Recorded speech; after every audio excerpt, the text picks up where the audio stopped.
Hello दोस्तों, मैं महेश कुमार आज क्लास 10वीं का केमिस्ट्री जो बहुत इम्पोर्टेंट क्वेश्चन जो आपको बताया जाएगा और आप सब मेरा क्वेश्चन को आप सब नोट कीजिए। और ये क्वेश्चन आपको बिहार बोर्ड में पक्का पूछेगा। अगर नहीं पूछेगा तब कहना कि नहीं पूछे। अगर आपको मेरा वीडियो अच्छा लगता है तो अपने दोस्तों के साथ लाइक और सब्सक्राइब और कमेंट ज़रूर कहिएगा कहने के लिए। तो चलिए, मेरा पहला क्वेश्चन है और ये चीज़ याद रखना कि इसको याद करते जाना अभी, क्योंकि समय तो कम बचा है और ये आपका एक क्रैश कोर्स जैसा पढ़ाया जा रहा है और उतारते जाइएगा। तो पहला क्वेश्चन है, रासायनिक अभिक्रिया किसे कहते हैं। चलिए, रासायनिक अभिक्रिया किसे कहते हैं इसका हम आंसर देखते हैं। अब जब किसी पदार्थ अकेले ही या किसी अन्य पदार्थ से क्रिया करके भिन्न गुण वाले एक या एक से अधिक नए पदार्थ का निर्माण करता है, रासायनिक अभिक्रिया कहलाता है। तो दोस्तों, क्वेश्चन तो आप सुन लिए होंगे और आंसर भी आप देख लिए और जवाब मैंने दिए। और इसका उदाहरण क्या होता है, Mg+O2 ये बना के देता है MgO, यानी मैग्नीशियम और ऑक्साइड का जब हम अभिक्रिया कराएंगे तो मैग्नीशियम ऑक्साइड बनेगा।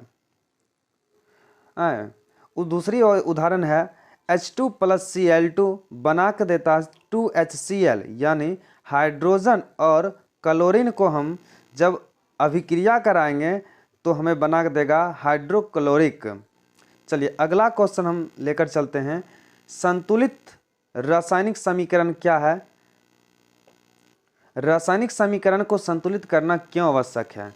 दोस्तों, ये बहुत इम्पोर्टेंट क्वेश्चन है, आप सब इसको देखते रहिए और अच्छा लगता है तो लाइक और सब्सक्राइब ज़रूर करिए, क्योंकि ये सब जो क्वेश्चन जो बताया जा रहा है ना, बिहार बोर्ड यानी 2022 में आपको पूछेगा 90% ये ज़रूर पूछेगा। एक चीज़ ये याद रखना, नहीं पूछेगा तब कहना। तो चलिए, मेरा क्वेश्चन क्या था, संतुलित रासायनिक समीकरण क्या है, रासायनिक समीकरण को संतुलित करना क्यों आवश्यक है। तो चलिए, जिस समीकरण में भिन्न भिन्न तत्वों के परमाणुओं की संख्या दोनों तरफ समान हो उसे रासायनिक समीकरण कहते हैं, या इसका दूसरा परिभाषा भी दे सकते हैं, वैसा रासायनिक अभिक्रिया जिसमें अभिकारक और उत्पाद की परमाणु संख्या बराबर हो उसे हम क्या कहते हैं, संतुलित रासायनिक समीकरण कहते हैं। अब इसे कहता है कि इस रासायनिक समीकरण को संतुलित करना क्यों आवश्यक है। तो देखो, कहता है कि इसे संतुलित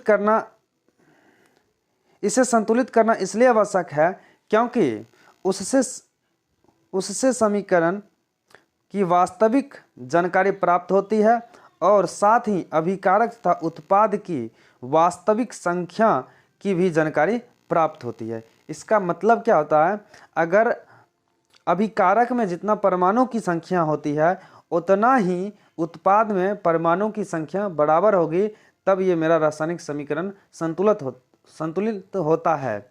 यही क्वेश्चन था। अब अगला क्वेश्चन आप लोग क्या कीजिए, इसको नोट करते जाइए और याद कीजिए। इसमें अभी समझने की ज़रूरत नहीं है, सिर्फ याद कीजिए, क्योंकि परीक्षा बहुत कम समय बचा है, इसलिए इस तरह के हम क्वेश्चन बनाते हैं और आप सब देखते रहिए। अगला क्वेश्चन है, ऊष्माक्षेपी अभिक्रिया से आप क्या समझते हैं, एक उदाहरण दीजिए। चलिए, इसका हम आंसर अब बता रहे हैं। जिन रासायनिक अभिक्रिया में उत्पाद के निर्माण के साथ साथ ऊष्मा भी उत्पन्न होती है उसे ऊष्माक्षेपी अभिक्रिया कहते हैं। उदाहरण में कार्बन प्लस ऑक्सीजन और बना के देता है कार्बन डाइऑक्साइड प्लस ऊष्मा। जब हम कार्बन और ऑक्सीजन को हम जब अभिक्रिया कराएंगे तो मेरे उत्पाद में CO2 यानी कार्बन डाइऑक्साइड और उसके साथ साथ ऊष्मा का भी उत्पादन होगा। इसी को हम कहते हैं ऊष्माक्षेपी अभिक्रिया कहते हैं। ये बहुत अच्छा क्वेश्चन है और इसका नोट करते रहिए और जवाब भी दीजिए। अपना दोस्तों के भी कहिए वीडियो को देखने के लिए, ताकि जो 10th क्लास में होगा उसको कोई दिक्कत नहीं होगा, और देखते रहिए वीडियो को। चलिए अगला क्वेश्चन है, विस्थापन अभिक्रिया किसे कहते हैं। बच्चों ये बहुत इम्पोर्टेंट है, जितना इसमें बताया जा रहा है हर क्वेश्चन आपको इम्पोर्टेंट है। ये नहीं समझना कि ये सब अच्छा क्वेश्चन नहीं है जो बोर्ड में नहीं लड़ेगा, यही सब क्वेश्चन लड़ेगा, हम गारंटी देते हैं। चलिए विस्थापन अभिक्रिया किसे कहते हैं, इसका उदाहरण दीजिए। तो चलिए, वह अभिक्रिया जिसमें किसी यौगिक में उपस्थित परमाणु या परमाणुओं के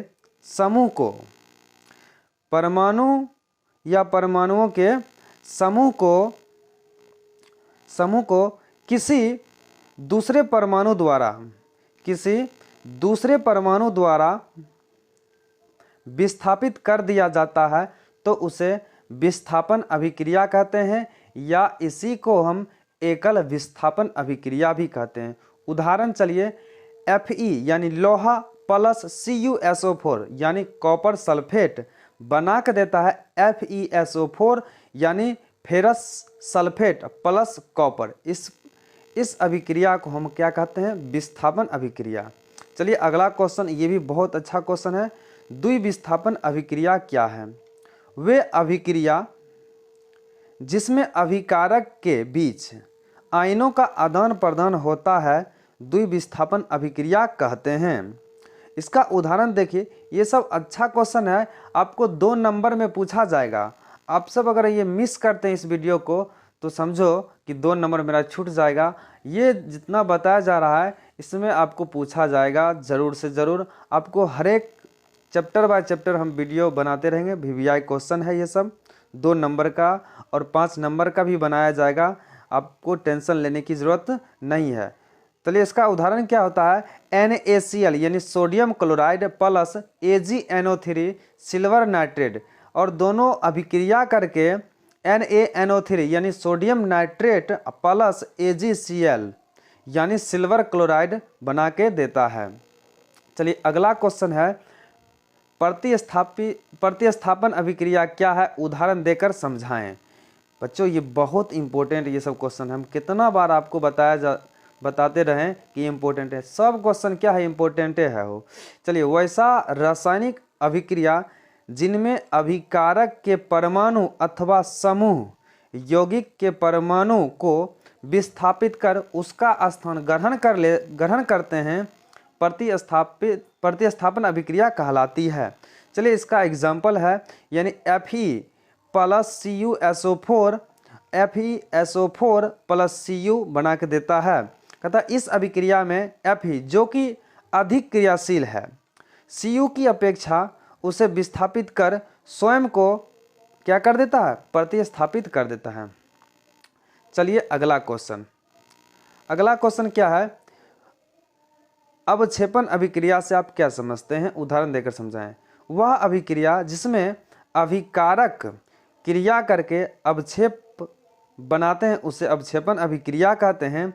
चलिए दोस्तों, अब इसका उदाहरण आप नोट कर लीजिए। अब हम अगला क्वेश्चन चलते हैं।